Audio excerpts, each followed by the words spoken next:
Hi, Neal Brennan here. I have a Netflix special, Blocks. I have people come on, talk about their blocks, things that make me feel like something's wrong with them. I'm sick of doing this intro. I've done 25 episodes at this point. I think we all get it. My guest today, ladies and gentlemen, first time, long time, known him 20, easily 15, maybe 20. You may have seen me around 20 years ago. I don't think we spoke in depth till 15 years ago. When did you start stand-up? 2007. 2007. Yeah. That's when we talked. But I'm sure I saw you at the Cellar. Yeah. Before that. Yeah. It's Tom Papa, ladies and gentlemen. It's Tom Papa. We don't have applause here. We'll figure it out. We're still trying to figure it out. I hear it in my head. Yeah, of course you do. Of course you do. You've written a book. You're the first person who's brought the book. It's called We're All in This Together, so make some room. Let me put it in my single. Nice. Very good. We're all in this together to make some room, so make some room. What the hell makes you think you could write it? This is my third book. So what the hell makes you think the first two made me think I could do it. Were they successful enough where it's like, hey, like now it's like a thing you do? Yeah. Great. Yeah. Not successful enough where I can just do that. Right. Would you want to just do that? And live in Maine and right. And do that. Yeah. But you get hit by a van eventually if you do that. Yeah. We're talking about Stephen King. My guest today is Stephen King. Hit by a van. Hit by a van. Do I want to do that? No. Well, I think the end game could be that. It would be a cool thing to be able to do when you're older and no longer traveling and people don't want to look at your old face. I remember talking to Mark Norman and Sam Morrell about it. Like, you think about Joan, like aging in comedy. Yeah. Yeah, and you think about it, and you and I talk about it kind of a fair amount. Uh-huh. What's the best case scenario? Because I remember Seinfeld, Jerry said, he's like, the amount of people that quit between 50 and 60 is staggering. Yeah. And I understand because they don't, unless you're flying private, it's hard on your body. His era was different too, though. Like he told me this a couple years ago. It wasn't like, yeah, but I mean, like I was at the store with Gaffigan a couple weeks ago, and it was like Gaffigan, me, Marin, somebody else. Jim was like, everyone on that show is over 50. And I think that's different. I think we're able to stay in it longer now, you know, because you're able to tour and get an audience. Everybody has their own audience, and everyone's able to tour in a healthy way. When Rickles and Joan Rivers were going at the end, you know, they would do once a month. They would go out together and maybe a little bit more than that. But yeah, you're not going to be doing it a ton. Did you ever see how much money she had when she died? No. She had $100 million. Really? Yeah. God, well, she worked harder than everybody. Yeah, but it's like, I need it. And it seemed like she was broke. Yeah. I could be wrong, but I remember reading it a couple places. Jeez. Well, there was that thing when her husband passed, right? That she had to go really hard. But yeah, that's what I'm saying. Like where I don't, maybe she didn't. I also think whenever I think about when you read like Bill Cosby or big comics in the Dick Gregory, Carlin, what they made for a week in Vegas would be good money now, let alone then. Yeah. Like, and then put interest on that, right? And you end up like, oh yeah, $100 million. Like you just end up quickly at like a very big amount of money. I did a thing for her. She always had like 1,000 things going on. I was working on this TV show in like the beginning of a TV show, and I had to go to the writer's room and just kind of noodle around, and then go to her house or her daughter's house when she was doing Joan in bed with Joan. It was like a web series kind of thing. Remember that. Yeah, and you'd sit in her bed and she would interview you. And I was dragging my ass out to Malibu to go do it. And I was like, oh, I have to do this. I got to go somewhere before. I have to be in an office and then go out there and do this. And I rolled in, and she had been up since 5, had done like a morning show and guest hosted on something else, and then did her QVC thing, and then did her daughter thing, and she was, I don't know, 70. You know what I mean? Like, but also why? It just becomes it's characterological. I always say, like, with basketball, being a good rebounder or defender is about your personality. Do you know what I mean? It's like you're a fucking pain in the ass. You're just a pain in the ass. And like she just had to do it. It wasn't for the money. Yeah. It's like just because she had to do it. She had to do it. No, 100%. You met her. I never met her. You never met her. No. I met her a bunch of times, and she's one of those people that you get around and there's like you can hear the engine humming. Yeah. Like tick tick tick tick tick. You know, like it's just one of those people. It's like it's the silence the lambs. Yeah. Like you ain't silencing those lambs. Yeah. So I think I think writing books is like I really enjoy it. I really like it. Okay, because I've heard from people it's so hard. A lot of comics say that. Yeah, I always wonder what if I would find it so hard because I like writing. Yeah. As its own thing. Like I like writing jokes and. The hardest part for comedians, I think, is that it's isolating. It's very. Yeah. You really have to shut the world out and go to work, every day on it. And I feel like, but I get to go out at night or at the end of the week and get that dose of people. Yeah. So isolating during the day doesn't really bother me that much. But I could see why comedians, we're not. Are that you defensemen. Social like that? I'm social. Do you need people? Are you like an extrovert? Do you think? I don't know. I don't know. I've never. I know it's such a new thing. Like, what's your love language? Are you like? Yeah, but all these new things that seem. By the way, I heard a thing about love languages. It's just one guy was a therapist and was like, I've noticed 5 love languages. Right. There's no double blind. There's nothing. It doesn't count. It's just one guy. One guy that figured it out, or he's describing one guy. No. It's one guy who figured it out. But figured what out? Like, it's not like this is a thing like that. For years, scientists have tried to figure out the love languages, like from ancient fucking Cairo. There's it's just one guy. It was like, I'm a therapist. I noticed there's like 5 love languages, more or less. It's like horoscopes, though. Like when you read it, you're like, I am that. Yeah, no, I don't think he's wrong. But it's this funny thing of it's become almost like a tenet of modern like medicine. It's like there's nothing. Yeah. There's nothing like at all authoritative about this. Just one guy. I go hot and cold. I'm like I have people over the house a lot. You do? I do like to like cook for people. I like to just bring people in. Not big, huge, I'm not having parties, but couples or whatever. And I like that. I'm social that way. But I also don't. If an orgy starts, an orgy starts. Whatever. But I don't need to be like, with people all the time. And I don't know. I go back and forth. I ebb and flow.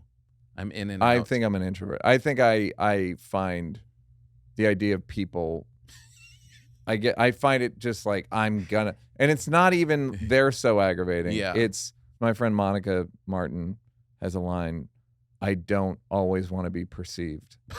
Like I just want to exist in a vacuum. Yeah. And not have to worry about you looking at me. Well, your appraisal of it. Are you more comfortable with that one-on-one than putting a special out? I mean, I like stand-up. I like stand-up in that, like, but you're perceived in a big way when you. Yeah, but good. I know I'm gonna write it. Right. I'm gonna write it out. I'm gonna practice it, and then we'll all meet. At that theater, we'll get some cameras, and it'll be fair and square. And go ahead and judge me. But I'm ready for every one of your judgments. You know what I mean? Like you're just like I think Jerry said, like you're just judged over and over and over and over and over on stage. So and it's like good. I know what shirt I'm going to wear. I know how I'm going to move more or less. I know my like I know what I'm going to say. But dinner with a couple people. I don't mind. That's fine. I don't mind that because we're doing another thing that I have to do anyway. Eat. But I don't. A lot of times I just eat on my lap. Like but I'm saying the perceived part. Dinner, the level of perception at dinner is fairly low because people are worried about if the bread's coming and what should we get.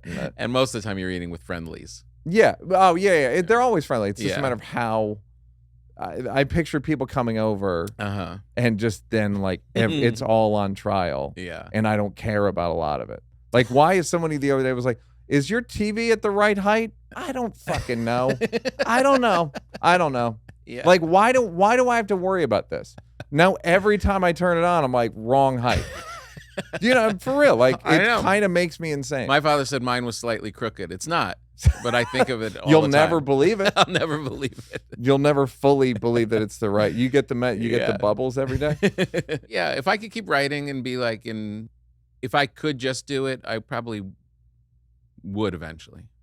Interesting. I was with an old writer. I had to do this this book event, and all writers are kind of old. I roll in with like, this is my third book, and I'm like, I'm really an author now. I've written 3 books. And I'll have you know. I was with Tess Kittredge, who's written 30 books, and Nelson DeMille, who's written 25. These are not fake author names. These are real people. with like whole sections in bookstores. Like I said, it's isolating. Like these people, they got popular. They've sold like 20 million, real people. And they both are cranking out like a book a year. Yeah. Because they're in that James Patterson machine. Yeah. They make a ton being of advertised money. on the subway. Yeah, right, exactly. They're like, the subway? Fuck, how popular is this guy? I know.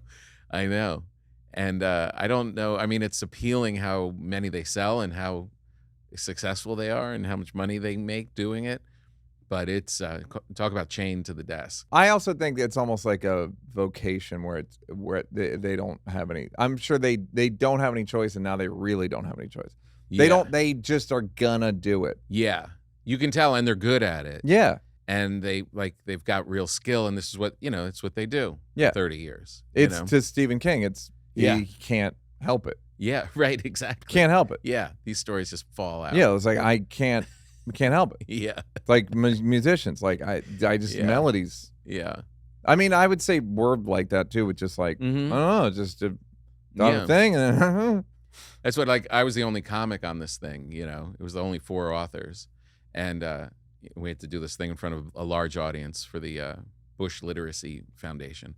So I kill because I'm the only comic. Yeah, I'm just you're the only one who can. Yeah, and I just so I kill, and we get back in the van, and then they get laughs, and you're kind of like, and she said, "Oh my God, I'm so glad I didn't follow you. How do you do that?" And Nelson DeMille's just like kicked back in the van. He goes, "He's been doing it his whole life. Of course he can do it."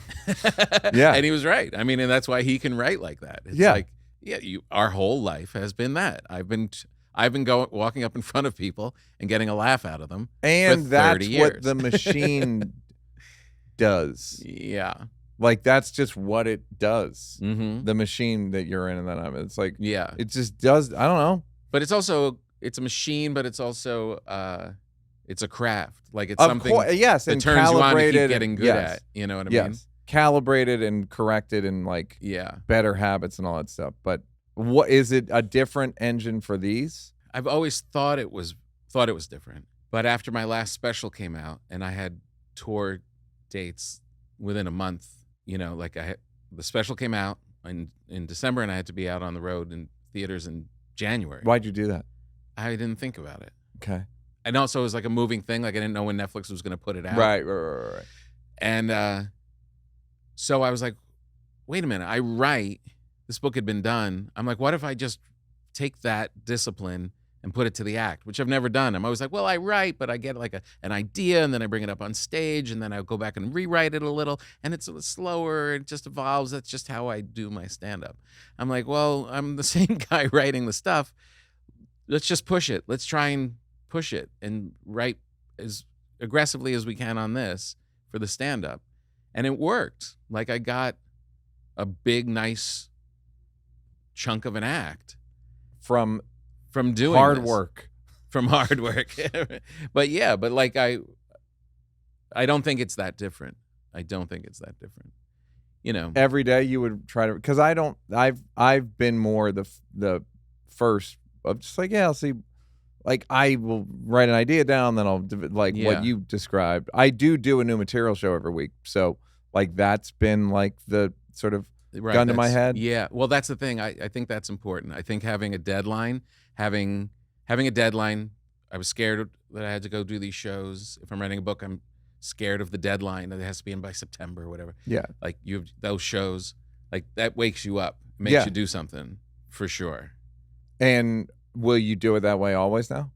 I don't know. Maybe. But you know I mean, what? why I wouldn't have. you? I don't know. There is something weird about it. Like there's something. Like I have this nice act I'm touring with. That's what I call it. He is a nice act. I know I have like there's 15 in there that needs A little flabby. a little flabby. I'm talking to the audience a little. Which they love, but I don't. Because I just like the stuff. Right. And for some reason I'm not sitting in the shop and just banging out. Making it better. Yeah. Yeah. Like I'm like, what is it? Where am I going? But I don't know. There's a laziness that kind of creeps in. Because I'm not panicked anymore. I'm not panicked. I have the act. And I it's wrote going well. I wrote this hour like sort of quickly. The one I'm doing. Yeah. Like because I had to. And like since I have more or less an hour. Right. I'm like I'm not. Yeah, you're not scared anymore. Yeah, and it's like, so I'm like, fuck. Do I have to? Yeah. Shit. Do I have to make deadline? Ugh. Yeah. I don't want to book a show because I can picture myself having a show and not having new material. I can picture the panic of that, of like, oh, I don't got it. Right. Hey, everybody, I don't got it. Yeah. So anywho, as a guy who I don't see you as neurotic. I'm not really. But you are generating material from somewhere.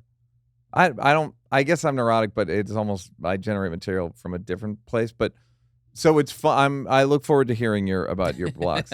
I'll find out if you're neurotic the first or one not. is not really a block. I think it's I don't get full.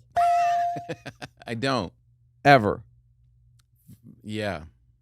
I stop eating because it's socially unacceptable to keep going. Because you'd become a pariah at a certain point. If I take one more bite. I'm like, yeah. Like if there's you invite me over to your place. And never going to happen. Go on. Yeah, this is totally not you. Yeah. And you're in a smoking jacket and you put out a charcuterie board for everybody.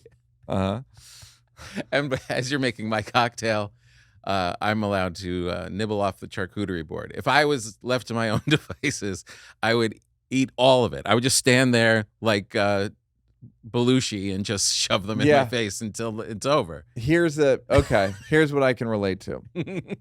We talked with Pete Holmes, just left, about I have body dysmorphia. Yeah. That I have body dysmorphia. Marin one time noticed that I was pulling my love handles on stage. You're a fat guy? I only get my fat goes to my stomach and my love handles. Clearly not my face. Clearly nowhere else. Yeah. It's very aggravating. Okay? Because I want to just once have a like picturesque body. Just like for a day. I just want like, do. I know, but like perfect. Okay? Here's what I'm going to say.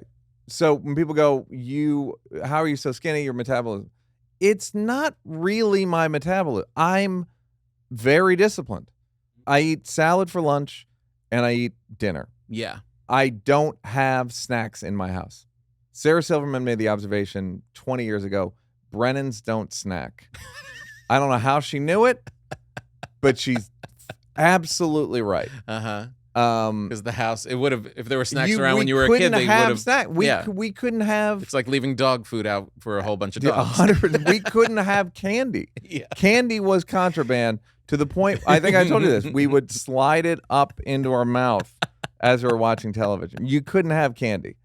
Yeah. So we couldn't have, it would have all just been gobbled up. Yeah. What I say that to say this. Every Sunday I have sugar day. I don't eat dessert. Yeah. And yesterday was sugar day. And anyone that sees me on sugar day is like, this is fucking gross. I start with French toast and I don't really let up. I don't even really eat an entree. It's just sugar all day. And sounds fun. So I get some people have seen me, they're like, what is happening? You're like The Rock. Yes, it's the same idea. The sugar day. I don't promote Terramana tequila. You would if you could. I would. Look, if I had my own tequila. But yeah. So I get this idea of like, there's no off switch here. I'm less disciplined in that realm than you for sure. And well, have you tried? I guess if you're married, you can't. I'll not. dial it in, but it has to go to extremes. Like the fasting craze really appealed to me. Like I'm just not going to eat until whenever, you know. And I exercise, and I try and I have dysmorphia too. I walk around thinking I'm, you know, Chris Farley for sure. So I was fat when I was like in kindergarten. Like when I first stepped out of the house, I was chubby, and kids said I was chubby, and now I'm. Oh, they said something? That's weird. And now I'm chubby forever. You know what I mean? Yeah. Like, I think you're supposed to be chubby. my body wants to be chubby. I think like your natural. Maybe it's just because But what's your mom, dad, brother? What's your family look like? They're all chubby. I like to name what each individual member. My father is chubby. Yeah. He's got like a round head and a round belly, like a snowman. He's a strong guy, but he's got a belly. He's got a hard stomach, one of those hard, like where it's like a bowl. It's a medicine ball. Yeah, and he, like us, has no body dysmorphia. He calls everybody else fat. He's like, get a load of this one. Oh, you put on weight, and he's got this. I know somebody like that. He's got a belly. I have a brother like that who just goes Neal. like, what are you? And meanwhile, it's like, Neal, this love handles. What are you doing? Yeah. And they're like, but he just has the balls, and nobody comes back at him. I'm like, what about your belly? Like, no one would ever say that to him. Yeah. And we're a big Italian family, and food is the love language. Yeah. And it's just joyous and fun, and I love eating it. And well, that's what I was going to say. It just feels Italian. Yeah. And I could just keep going. I literally don't get full. Have you ever vomited? Have you ever made yourself not bulimic? I'm saying, have you ever just got eaten so much where you're like, now I'm just ill? Yeah. I almost did it last night. If I feel sick, I'll eat through it. Like I'll just eat more. Yeah. When I was in college, there was this place called Gaetano's Cheesesteaks. I took a picture of Sugar Day to send to somebody. That's the aftermath of Sugar Day. Oh, that's good. It's too. I'll send it. It's like you know who's got good pastries in LA? Cantor's. You know that counter? Yeah, I know. I literally went 2 weeks ago and I was like, I'm gonna come to Cantor's every Sunday for Sugar Day now. That's a nice. And then I got a nice cherry turnover and a cinnamon something, a cookie not pictured. This place Gaetano's was a cheesecake place, and you could drive to it from my college in New Jersey, and they were like, all the upperclassmen were like, no one can eat one of these cheesecakes. One cheesecake comes out. Cheesesteak comes out on a like a cardboard box that you carry beer, like a case of beer on. Like that's how big it is. It's like this open and it's filled. Back in the 70s and 80s, that's how they presented everything, on a case of beer. On a case of beer. We didn't have plates. We had empty case of beer. They had no tables. You had to eat them on your car. And the legend was nobody has eaten one. And I was so proud of myself that we're all out there, and I just plowed through this cheesesteak and said, I'm going back for more. And we started walking across the parking lot as all the guys were just like, no, oh my God, how did he do? Ah! And I just went and got more and just kept eating it. Were you still technically hungry? Probably or not. Or like not, you were like, I could keep neutral. Going. Yeah, I could keep going. I could eat. I could just keep going. Yeah, I'm not craving it, but it's nothing. I don't get full. There's never a time where you couldn't eat. No. When people go, I could eat, that's you all the time. Yeah, all the time. I'm telling myself, because I don't want to be a fatty with a heart problem, I stop myself. But other than that, that's all. Yeah. The specter of death all is day. The only thing keeping you Totally. From absolute pandemonium. The fear of the deadline. Yeah. Yes, the ultimate. Yeah. So it's you. And I love it. What? Food? Eating. Just the way you said, really sold it. Do you like the social element, or you don't give it? You'll do it alone. Alone. From a case of beer, from an empty case of beer, alone. Yeah. In your car. Yeah. It doesn't. You just like the thing and the. Yeah, I have more fun with other people, but yeah. Never asked anybody this. May not even want to know. Do you go to the bathroom a lot? I would say healthy, regular. Is that multiple times a day for most people? No, I don't think so. In the morning. Okay. Kapow. All right, cool. I'm a once a day person. That's healthy. The amount of public I've done is less on lifetime under 5. Oh, 100%. I'm under 5. I'm Yes. with you. Great. Not once on a plane. I have over 1 million miles on multiple airlines. I agree. I'm sure not once. It would have had to have been an emergency. Never. No way. I go on the road. I was just telling somebody about. I go on the road, and my body just like was like. We know what to do. We're not doing any. We're gonna stay. We know. Let's keep it. When are we back? I can wait this out. Yeah, we'll be back on Sunday. Yeah. Jim Jeffries had that great joke about when you get to your house, your body knows somehow. He has like, how do you know where we are? Yeah. It knows. Colon. How do you know that we're near our home toilet? It's such a great. It's such a weird. Yeah, and you talk to it like it is like your pet. It's like, how did you know? Yeah, how did I look at you? You're not saying a word. Hi, it's me, Neal Brennan. Buying tickets to your favorite events shouldn't be stressful, shouldn't make your life worse, which is why I'm here to talk to you about GameTime. GameTime is the fast and easy way to buy tickets for all sports, music, comedy, and theater near you. With killer deals on last-minute tickets and their best price guarantee, you can stop stressing over the tickets and start getting hyped for the fun you'll have at insert event. Look, I'm curious about Taylor Swift. I may go through it, I may not. But I didn't want to bug somebody, and then I got to call this person, and then I got to email my credit card to somebody I barely, whatever.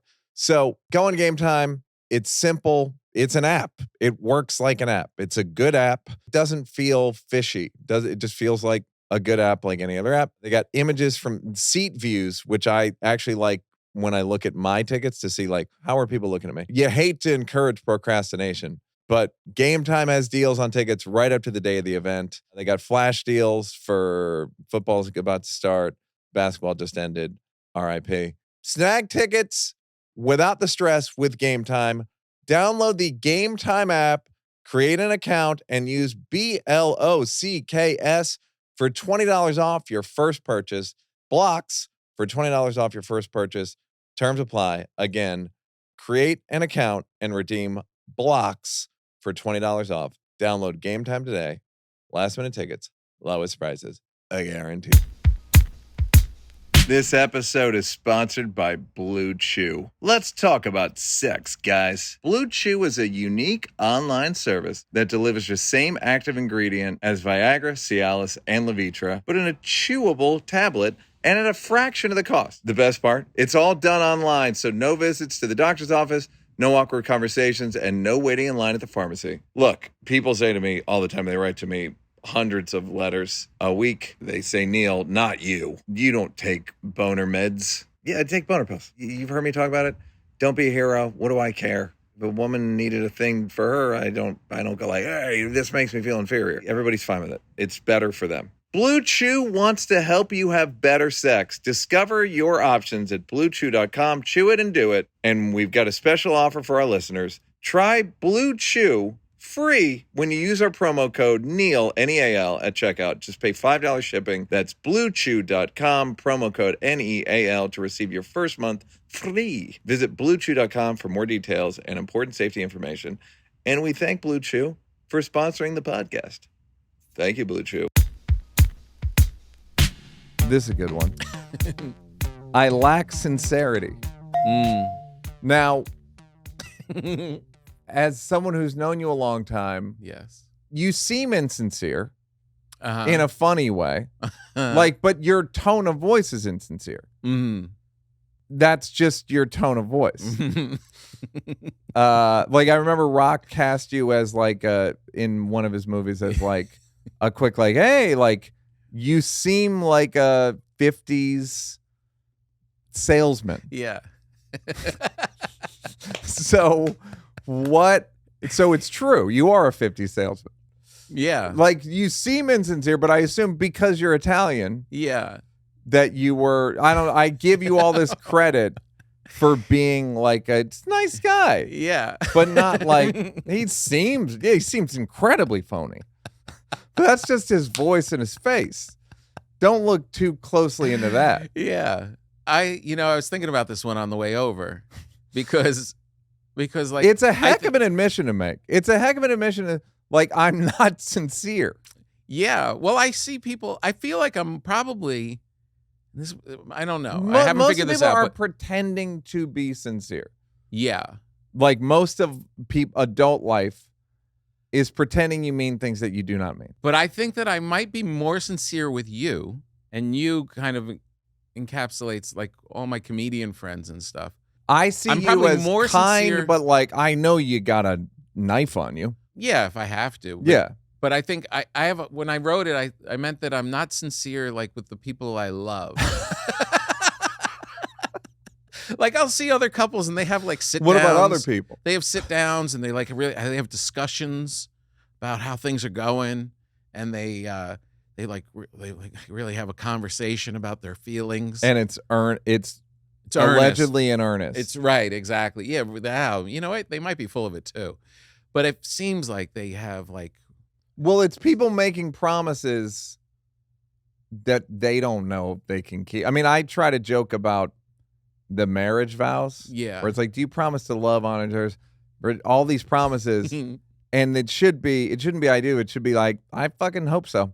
Like, people are making promises they have no business making. These emotional, I've given myself no indication I can do this. Right. But I commit. And I will be I different. can pay this loan back. Me? Yeah. Of course. And I'll be a different person in 5 years Yes. than I am right now. Yes. But one thing will remain true. I will always repay my debt. You fucking know what you're talking about. Yeah. But I feel like, do you get in trouble for it, as I guess? comics, yeah, I get in trouble for it sometimes. With the people that you love? Yeah, I think so. Because as comics, you can't go that deep without being like, this is ridiculous. Yeah. This is a laugh. This is a, you know what I mean? Like, yes. Which I think is accurate. Right. And the reason people like us and give us money is because we're calling out places that they're not allowed to. And that's true even in the deepest relationships. It's like, I don't want to live in analysis of our feelings and how this is all going. And this is good. I'm having fun. You having fun? Yeah, like we don't need to go to the deep end. Like, let's just keep it shallow. Like, I'm sincere about my morality and I'm sincere about caring about you, but I'm not sincere about my own emotions at the moment. In a way. And I really feel like when people don't want to do this podcast, I'm like, I get that. Yeah. I get when people are like, yeah, somebody left when I was doing the show in New York, somebody left and was like, yo, my man got like a little emotional. And a friend of mine told me that he heard that, which is like so fucking funny to me. Yeah. That somebody was like, yeah, like I'm trying to get away from that. Yeah, I think a lot of people are trying to get away from it. Get away from being uncomfortable about being emotional. Yeah, people are trying to get away from being emotional. From being emotional. I think there's a movement now where like everybody's emotional all the time and everything's self-help and and as somebody who was like a purveyor of it, I'm like, ugh. Right. Yeah, I have a part of my act now that's talking about that. Yeah. Like, and I unfortunately, don't know. I have a big part of my act that's talking about it now because I'm like a total hypocrite. That's interesting because I have thought about you because you do advocate it, and I say in my act, it's great you have some place. Oh, and you actually gave me that line about therapy. Which one? It's nice to have somebody to go talk to when your friends and your family are sick of hearing you. I mean, it's nice that there's a place in the world where you can go call your mom a cunt. It's why it costs $200 because it's worth it. Yeah, oh yeah, great. That was your line, and your line was "call your mom a cunt," which of course that's what I love about your act. You have bits like that if I had to go, who said it? I'd be like, I'll tell you who didn't call his mom a cunt. Tom Papa. There's no way Tom Papa called his mom a cunt in his act. There's no way that Tom Papa said that no men are good men. I think about that bit all the time. Right. Tom has a bit about like, there's no such thing as a good man. There's great men. My guy is great. I love my guy. He's so great. There's no. It's like he's great around you. Yeah, right. He's not great. There's good guys. Yeah, there's like No one's great. There's some, even good guys is like asterisk. Right. To a point. But my point about the therapy is like, as long as I'm all for it, whatever you're into, whatever your vision boards, your therapy, whatever, as long as you know you're not going to fix you, as long as you know this isn't something that gets fixed. It's nice to go talk and blow some steam, but we don't get fixed, and we change minute to minute, physically, emotionally. So why would you pay attention to yourself every Here's single the question. What's the, and it's runs I'm of two minds on this. Like I agree with what I'm about to say, and I'm still remain hopeful. What's the biggest percentage you've ever seen a person change in a lifetime? Oh, great question. How? Like 0.5. I would argue. I don't know if I know anyone that's really transformed. I would argue 10 to 15%. And they changed because they almost died. Right. That's addiction. the only thing. Mm-hmm. It's the only thing. Yeah. They were close to die. And by the way, in order to make that change stick, they have to go to a group meeting every day. Right. To like fucking stick. Come on, change. Fucking stick to me, changes. Oh, please change. I'm begging you. If you weren't here, I'd be dead. I gave everything up to a higher power. Please make this fucking stick in me. Yeah. I know. Because most other people, you're right. Like the other 90% walk around, by the way, thinking, I got to make some changes. I got to stop Everyone eating. has do this. these I gotta changes. Do this. I got to do this. I got to do this. Like nothing, like moving a barge half of a centimeter to the right. Yes, like a heavy barge, a big ass barge. Fucking from the war. Whoa.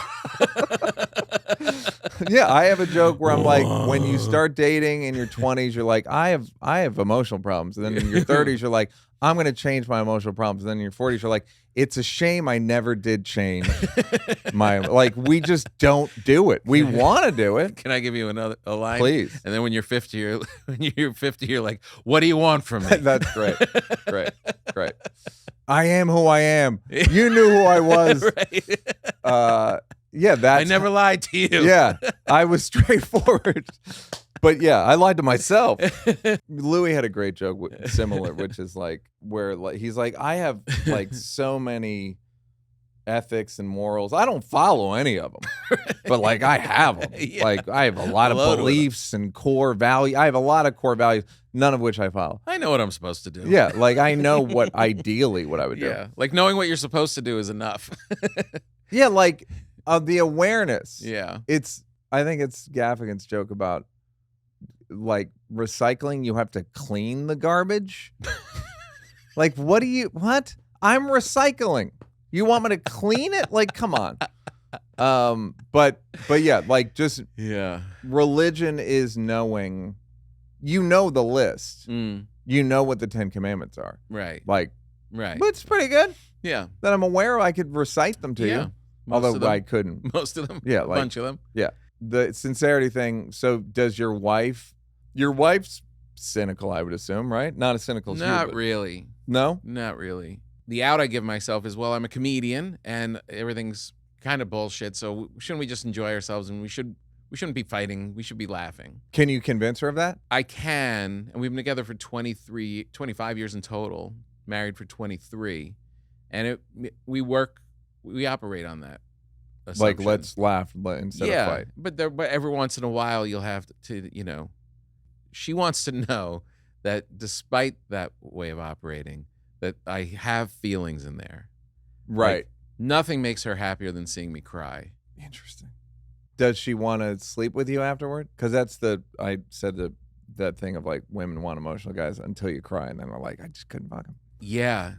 No, it's interesting. Yes, she does. Okay. But there's I do not like it. You don't like crying in front of her. I don't. Right. I don't.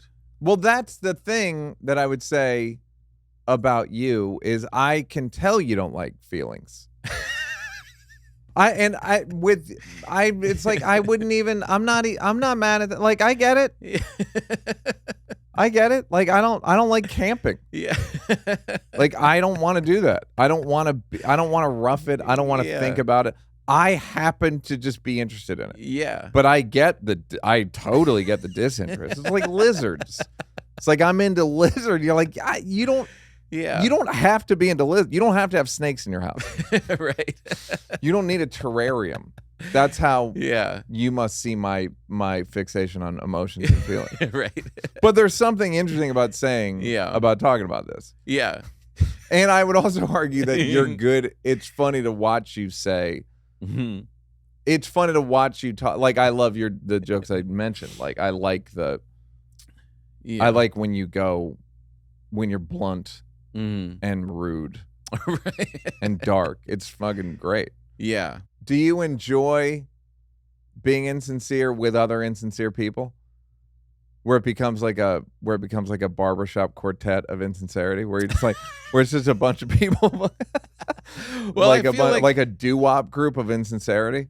Yeah, I feel like there is another part of me that is the Italian part that wants to know that you care. You know what I mean? Like there is that kind of. Yeah. I'm not like a robot. You know what I mean? Like I do feel, but I just don't. But I'm not going to cry all the time. You know what I mean? The reason I'm saying it is I don't remember who it was. Somebody goes, let's go to lunch and be charismatic. And I know what they meant. They just meant like, let's go. Black dude's called shooting the gift. To apply the gift of gab, performing lyrical miracles, or, somewhat less commonly, talking people into doing what one wants. Occasionally both at once. The gift of gab. I was out shooting the gift. Shooting the gift. Just yelling at girls. Just a gift. Just shooting the gift. I got a gift. I'm going to go shoot it. I'm going to go shoot the gift. It's like the funniest fucking thing. It's a lot more fun being with you at dinner than someone that. If you're going to shoot the gift. Yeah. I would. Yeah. I'd love to shoot the gift. Yeah. Like it's fun. With other people, that's the fun about hanging out with comedians. Like we can all shoot the gift. And like people that can shoot it as good as you. But I also think that once we go and shoot the gift, that we are closer for it. Like there is a real bond and a friendship there. It's not a business meeting. No. You know what I mean? Yes. Like I've been with comics where you leave and they're like, well, this is what we're supposed to do, comedian to comedian. It's like, well, no, we're friends. Like, aren't we? Yeah, like maybe I get a kidney out of this if I need a kidney. Like maybe, do you feel that? Yeah. There's a sincerity to the insincerity. That's what I was just thinking. There's an integrity. That's what I was just thinking. To the shooting, the gift shooting. But again, as you asked me to put together the list of things that, there might be something wrong with me. Maybe.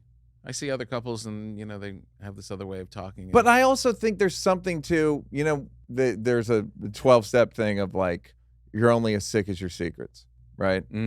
Which when your secrets are about drug use and stealing money and all this, it's like, there's a part of me that thinks it would be really funny to die having gotten away with a bunch of shit. Don't you think it happens all the time? I know it does. Yeah. And it's got to be really satisfying. Yeah.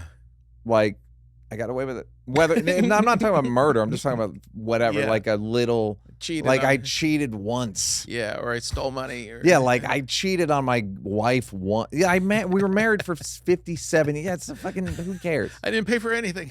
Yeah, whatever. Like, I like the idea of going through life, shooting the gift, being glib, and then you die. Like I was full of shit. And I died, and I never had to not be full of shit because I really didn't want to have to talk about my feelings or anything. Yeah. It's that generation that when I first saw your act, you talked about like dads from the 50s and 60s and 70s. Mm-hmm. That generation who told their wives they loved them on their anniversary. Right. In front of everyone. And it wasn't even, I love you. It was, I love you. It wasn't like even a declaration. Yeah, exactly. You know how I feel about you. Yeah. I'm not going to say them, but you tell me. Now let me be clear though. I don't think my lack of sincerity is being full of shit. Like if I roll into the comedy store and we're all in the hallway, I don't hit that. I don't hit there like, hey, you know, like. I know what you mean. You know what I mean? Yeah. That's why I was saying, like, I think I'm more sincere with you and Maz Jobrani and Jim Gaffigan than perhaps my sister. There's a understanding. Yes. That, like. They're right. There's a shorthand. Exactly. But, and I don't think you're full of shit, but I think I'm not coming in like Rodney at the country club. No, of like, course not. No, I don't think you're like busting balls. There's a difference between busting balls and shooting the gift. You got to understand. No, I don't think you're busting balls. I'm saying I understand the impulse. Yeah. To just, I don't think you're like a bad guy. I just understand. It's like, I don't want to, it's like, I don't want to have to do all that. It's Really? like wearing a costume, but it's a different, it's like, what do I got to do? Yeah. It's like when you get invited to a party and they're like, it's a certain kind of, and you're like, fucking come on. I got to have feelings. All right. I stare at things. Yeah. Tell me more about that. I don't know. I think it's a pandemic holdover. And I don't know if it's the pandemic or if it's age or I don't know what it is, but I do. In real life. In real life, where normally I would be like, bing, bing, bing, bing, bing. Now I'll be like, I'll just stare at that I'll catch myself. Considering it, thinking about it. Sometimes it's relevant to what I'm looking at. Sometimes I'm thinking about other stuff, but just kind of. I would never in my hotel room when on a show night after the show's over, come back, strip off the clothes, and just kind of like hold for erection. Go ahead. and just kind of stare at that lamp for a second. I got to tell you, I've been doing that my whole life. You have? Yeah. It's new to me. I remember somebody making fun of me like in 1995 about like, or like this. Yeah. My daughter does that. The reason I like Aziz Ansari is because I met him with Kroll in 2004, 2005, and Kroll was like, "Hey, I'm at brunch. Have you ever met that kid Aziz?" And I look over and Aziz is like, I was like, I know that look. I know. Yep, I've never met him, but I know that look intimately. Yeah, I was thinking about it the other night. With my daughter does that, and she's a little ADHD, so once in a while she'll just like just kind of shuts off, and she'll just be staring. And I was thinking that's a great film idea of discovering what that person is thinking, like because there is a mystery to it. Yeah. When Aziz is just staring like that, some people are off put by it. Some people wondering what's he like in grade school. They'd be like, Brennan. And why do you think? Why do I do it? Yeah, it just happens. And why am I doing it now? I don't know, honestly. I mean, it could be Dave actually opened one of his specials, one of his recent ones, of him just like. And then Morgan Freeman does a voiceover about like, and then he showed the montage of what he's thinking, and it's great. Yeah. It's like a great way to open a special, but like, it's like he goes into the stare. It's like, the stare. But it's like that's what. Yeah, I don't know. You're just daydreaming. Not troubled by it, by the way. Like, yeah, kind of like, but noticing it. But it's weird that it just started. Yeah, yeah. I noticed it when I started going back on the road, because I think that's when you're by yourself, I guess. That's like, yeah.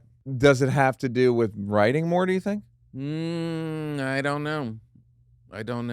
I mean, maybe it's like, it could be like the spectrum, like you're on the spectrum. I don't know. No idea. But I stare at things. Yeah, I've been there. Yeah. Like, from like a kid. Yeah. Death doesn't scare me. Yeah. My wife told a story the other night that we were on a plane and it was like one of the engines went. Like it was like a loud metallic bang and someone yelling that something's on fire. Like the engine's on fire. This happened to us. The plane lost its shit for a beat, like all the people or the like like one of those sudden drop things, and then someone yells, "The engine's on fire," and everybody blah blah. And my wife said, and they went over, pair of tits shaking. It was Airplane. Yeah.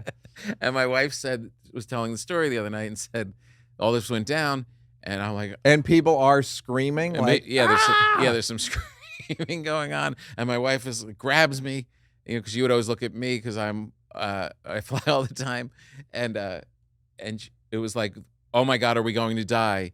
And Dad was just going, oh, I guess this is how it. I guess it's now. Yeah. What were you thinking as it happened? Didn't freak me out. Was like, oh, okay. All right. I saw this coming. Yeah. All this flying. Right. You knew it was going to catch up with me. Yeah. Ashton Kutcher, come on out.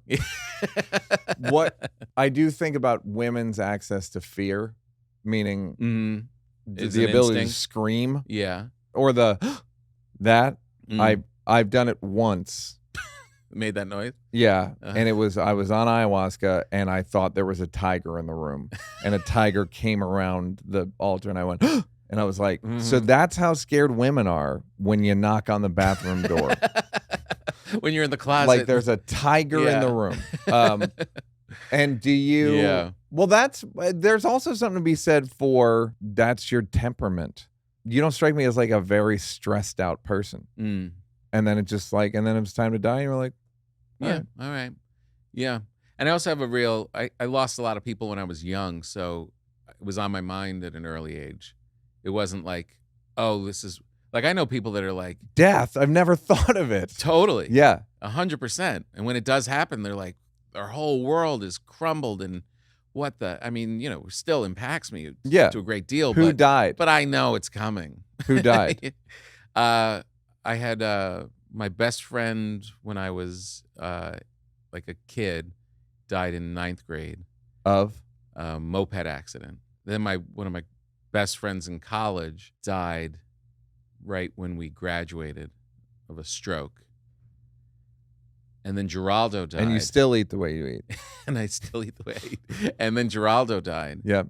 Who was my first comedy friend. So I've had these 3 pillars of very, very close friends go. And you still do a ton of drugs, despite Greg. Still doing so much coke. Just wallowing in cocaine. Fuck. Cocaine and tempting calzones. Yeah. Moped everywhere you go. Yeah. But I the first one was, of course, like the most like, oh, this is what life. What's funny about death is like it's like, and then what did you deduce from it? That this is temporary. Yeah. That this is so fleeting. If it could happen to him. But I don't even think even knowing someone died, all the people you've had, friends died, which, by the way, at your age, it's not even that many. No, but the closest of your close. Yeah. Starting at 14. Yeah. I don't mean to minimize it, like, please. No, but but at this point, but I still don't, like, you still don't even realize how fleeting it is. Like, you still don't get a real sense. No one's walking around appreciating any of this shit.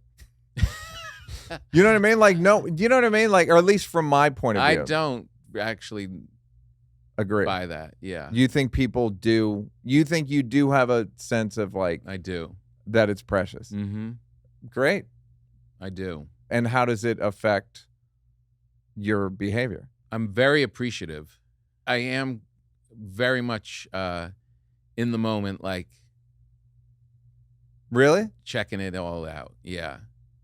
Great. Not bliss. It's not constant, like, I'm making the best of this day. But I am like, but the windows are open and I'm checking it all out 100%, because I know.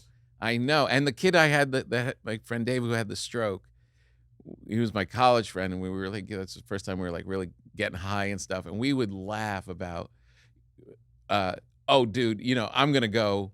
I would be like, oh, online at the bank, just standing there on a regular day, and boom, you hit the floor. And he would be like, "Oh, 100%. I'm gonna die of a stroke in 3 weeks. Yeah, right. Yeah, exactly. And we used to, and it was we were laughing, and it happened to him, which is crazy.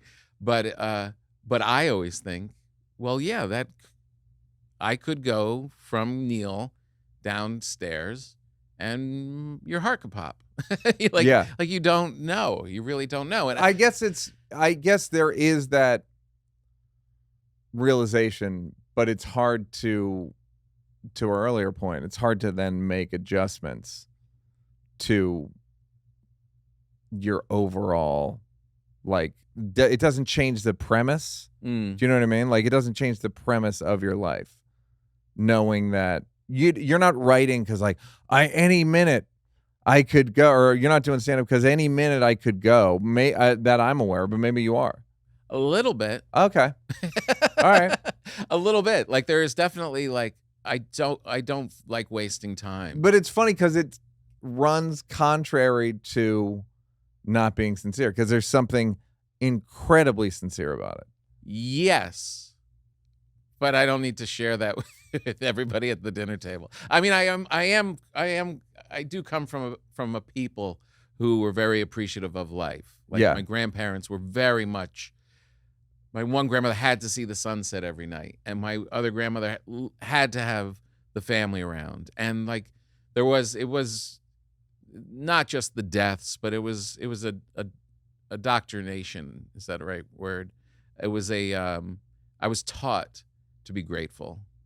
You know what I mean? Yeah. It's not like my friend died when I was 14 and, holy shit, I've got to love every day. I've been taught since day one, you better love every day. Like, this is a miracle we're living in. And then when the deaths do come, you realize it's confirmation that, oh yeah, shit, Keith's not. I thought this was a miracle. Keith doesn't get to go to my 15th birthday party. Yeah, I thought this was a miracle. Right, exactly. Yeah. I'm also contradicting myself from other episodes, because it's the first time I've actually appreciated life, but not from a death perspective per se. It's more just like the window of being alive. Yeah, being an alive human being. It's like a finite. Yeah. Like, it's like 100. I looked up 100 billion people have lived and died. And, like, now it's our time. We're our spot. Yeah. We're doing our spot right now. Like, yes. That's now why I may lack sincerity, but I'm not cynical.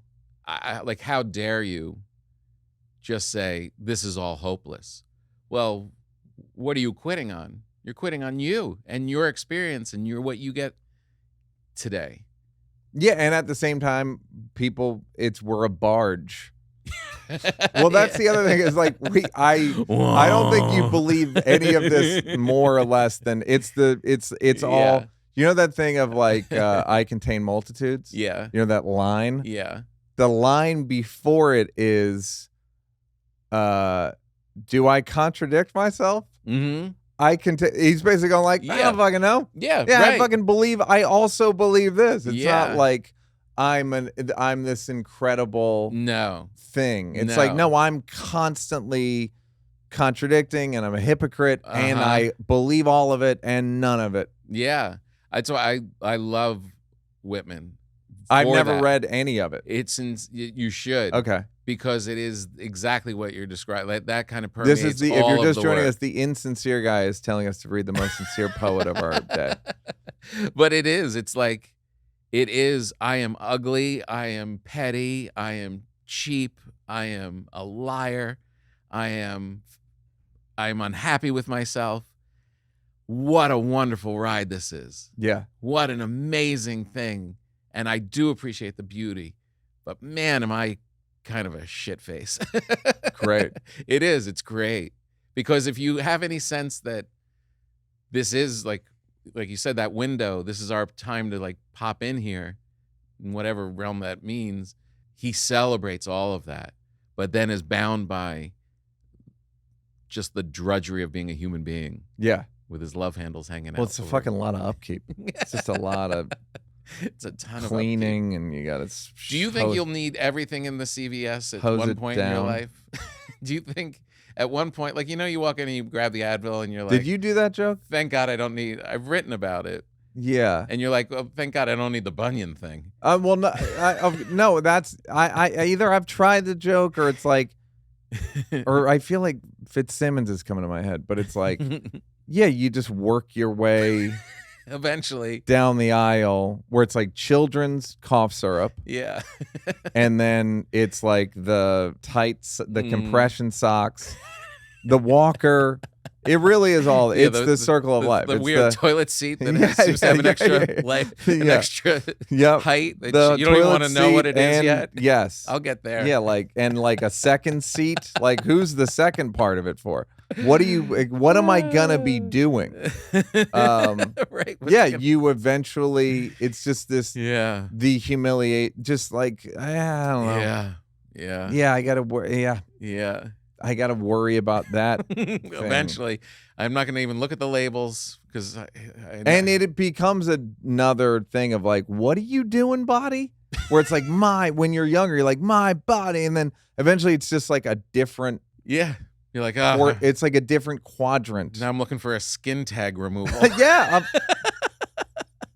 bought 2 different skin tag removal creams. I don't know. It's work? like because they're like, what? No, because I can't keep doing it because I don't remember. It's not a big enough story. Yeah, that they're also not anywhere visible, or you get them removed, or like. I figure the derma will take it when I get there. Yeah, but it does become like a different. You're the CEO. And like there's a factory, and you're like, I don't want to deal with the factory. You're like, can I skin tags? Yeah, we can't see it anymore. I'm here, skin tag. Johnson, I think we can't see at night. Yeah, exactly. Like we have bigger issues than skin tags. I'll tell you that much. All right, this is a big one, and I don't know what it means, and it is I see the future. What does that mean, Tom Papa? I have glimpses of the future, not in any great way that's useful. But I do dream things and then see them in the day. Like, how often? Like pretty often. Pretty often. I would say, I don't know, to put a number on it. Sometimes it happens like with frequency, and sometimes it won't happen for a long time. But a long time is probably like a couple months. But like something stupid, like you'll see like a car go by or something, and be like, oh, that's bizarre. I think that's deja vu, right? Bizarre. I think that's deja vu, right? That's the feeling that you've done this before. You know what I mean? You're saying you have like. I'm saying like, I'll dream about. This is a bad example, but I'll dream about Marlon Brando for some reason, that I'm talking with Marlon Brando, and then I'll be in the conversation with somebody in a meeting, and they'll break out a Marlon Brando picture and be like, this is the time I was with Marlon Brando. Yeah. Like that kind of thing. Have you had a thing where like in your life where you're like, I knew I was going to be friends with Jerry Seinfeld, or like I knew I was going to be a comedian, or I knew I was going to be in movies or Yeah, I mean, I wanted that as a kid and that kind of stuff, but I don't see that in the same category as I see the future. Like, I wanted that You stuff. see trivia of the future. I see trivia. Like, for whatever dumb reason, this thing of asparagus was in. I wake up thinking about asparagus. I think I have this also. And then I go upstairs and my wife's like, well, what happened with the asparagus? Like that kind of stuff. No, I think I have this also, and I never know what to make of it. Meaningless, because trivial. It's like, what is this? It's like if this is proof of God or consciousness, it's like would not be admissible in court. No, like it's not good. It's like you got to do better than this. You just have it in your own head. This is barely better than a coincidence. It happens all the. It's so small and stupid, but also so impactful that I'll see it. I'll see the asparagus and go, well, yeah, and never say it to one other person. Remember Louis used to do a joke. You ever see someone you don't know again? Like God's running out of extras in the movie of your life. You're right. Where he's like, go be a shopper. And he's like, I was just a jogger. And he's like, fucking go be a shopper. Yeah. It's a very small thing, but it's trippy. All right, so we talked about changing the barge, moving the barge. How have you changed have you changed the barge, and how did you do it? Have you improved or gotten more accepting of yourself, or like increased your mood? What changes did you make in life that made you feel like there was less wrong with you? A big one was I was less selfish / self-obsessed. You know, it's there's got to be a slight. I know this is such a trendy pop psych thing that the use of narcissism. Mm-hmm. But there has to be thanks for not saying gaslighting. Go ahead. Yeah, but right, but there has to be. There's definitely a healthy ego and self-obsession to be an entertainer, to walk out in front of a bunch of people and be like, I'm the one talking. And also, all of life is from my point of view. Right. This is for every human being on earth. Yeah. Before I had kids, I felt myself like it was getting a little unhealthy. Not just like the ego, like I can go do this, but just like worried about my own health, or worried about, I was a kid and being like, what's that lump in my armpit? And like, I was thinking too much about me. It was way too much about me.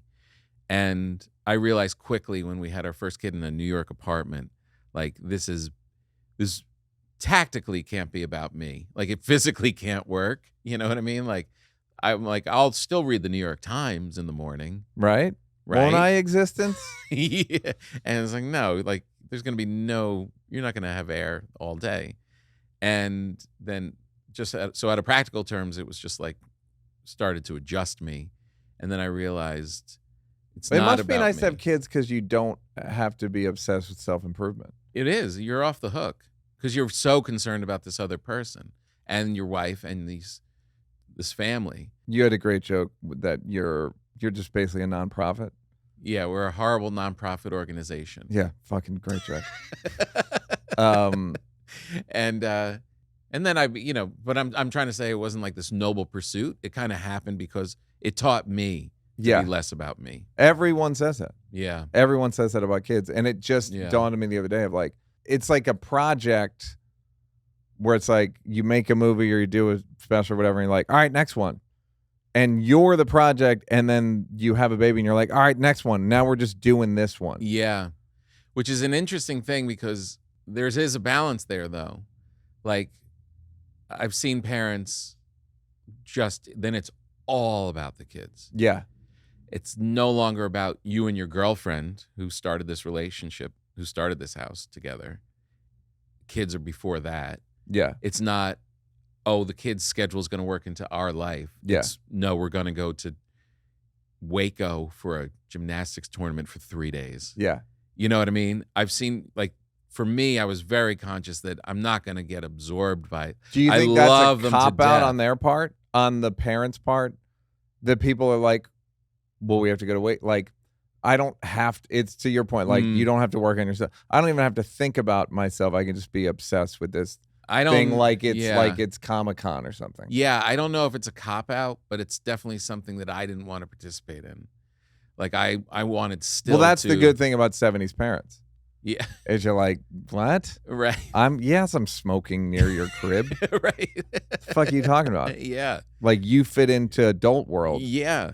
Right, exactly. You'll figure it out. Yeah, which was very healthy. In a kind of perverse way. In a perverse, like, this is life, get going. Yeah. Deal with you gotta, I mean, we're all, generations are trying to strike that balance. But just on a personal level, I was like, I'm not gonna stop caring about what I wear when I leave the house. Yeah. And just because I'm going to the soccer field. You know what I mean? Yeah. Like, I still wanted to, I'm selfish enough to keep Tommy clean myself intact. And comb my hair and brush my teeth. Yeah. But in a deep level, it definitely made me, I guess it made me think about myself in the right amount. It was getting petty before I had kids. Toward other people? Towards myself. Like, I was right. like petty concerns about me and petty, what's like so important. all that kind of got it. rigmarole. All right, now, okay, so I'm not going to do that, but something to think about. Have kids. Yeah, I know, and I wonder about it because I am conscious when I talk to you about it because we know each other and you're not doing it, and it's like you can find other things that it's almost like it was an easy way to kind of move the barge. Yeah, but it's also like accepting the barge. Just like, I don't know, it's pretty good. Yeah. Anyway, what's your name? Yeah. All right, we're gonna get you. We're gonna feed you, and you'll go to school. And all right, and then final question: what would the story? What's the biopic story, and who plays you? What's the biopic story and who plays me? Is it what I want it to be? What you want it to be, and what it would be. What I would want it to be. Well, do you see life as a bunch of thwarted Tommy dreams? Like you had all these goals, and do you see them as unmet goals? No. Yeah, because I don't think they you don't strike me as that. No. I was thinking the other night, actually, I had, when I was a kid, I had all of these like little kid heroic moments of sticking up for the little guy, getting in a fight in high school and protecting someone, turning in like $100 bill that I found when I was bussing tables at this shitty restaurant. Like I had all these very little Tommy All-American good kid moments. And I was thinking it would be a fun story arc if then he just becomes like this regular guy, and just those moments are just, whatever. He's an okay guy, but he just kind of like humming along in his 30s and 40s. In his 50s, all of a sudden something presents itself that is a huge challenge. Yeah. And he has to put his life on the line, in jeopardy, forget everything, all his goals, all his stuff, to go tackle this thing. Yeah. Whatever that thing is. I don't know. Climate change. Yeah, climate change or guns or yeah. something huge. He's put in this moment and he finds that little heroic kid. Yeah. That part of his nature is reawakened. Well, what happened? So you did have those moments, and then you just kind of, I don't know, and then they just stopped presenting themselves? Or you found money and were like, kept it. Yeah. There was a time when I was in the Vons. Like from now on, I keep it. In the Vons parking lot. I don't know what happened, but I was in the Vons parking lot as a grown man with children, and somebody had left a case of Coors Light on the under part of the of the shopping cart, like where you return the carts. And something in me just snapped like, free beer. And I grabbed it and like ran to my car with it. And got it. I don't even like it. I don't drink it. I was just like, I got something free. I was still like lathering with my fine, and I told my wife about it. And then and she's like, and you just took it? And I was like, yeah. Right? Technically, I guess. I'll take it? I guess I took it.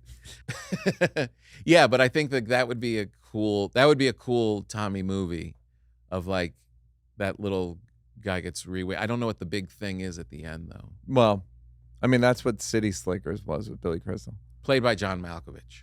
Great. Fantastic. Same hairline. Yeah. And he could do you. What was your actual story?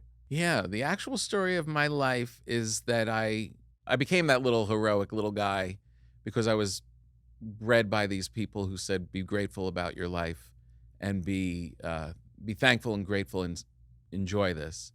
And I ended up in a position where I'm a stand-up comic who's not cynical. Yeah. And I'm standing in front of 1,000 people in a theater every weekend telling people the lessons I learned from those people. You know what I mean? Yeah. I'm encouraging, and I do truly feel like I am spreading the word of that. Well, what is the book about? Because that title kind of sounds like it. Yeah. We're all in this together to make room. Like, so what is that? That we are all literally in this together, and you can learn from every single person that you ran into, from every smart person, dumb person, anyone that you're aggravated by, you can learn from them. Like, I know I'm not going to die from bouncing off a trampoline into a ceiling fan, because I've seen people do that. I've watched documentaries about people dying rock climbing in Nepal, like going. If you just open your eyes, you're not the first person to walk into CVS with a problem. Yeah. So open your eyes and realize this has all been written before. I know you're a snowflake in the uniqueness of you, and we're all special. I get that, but you're really not that different from me. Yeah. We're not different from anybody. So don't let yourself off the hook. It's all been done before. Ask people for help. Keep your eyes open in the CVS, and you're going to realize you can get all the lessons that you need from life from everyone that's been here before. That's kind of what the book is. In a funny way. But, but with jokes and stuff. Yeah, with a bunch of jokes. They're comedic essays. Read by John Malkovich.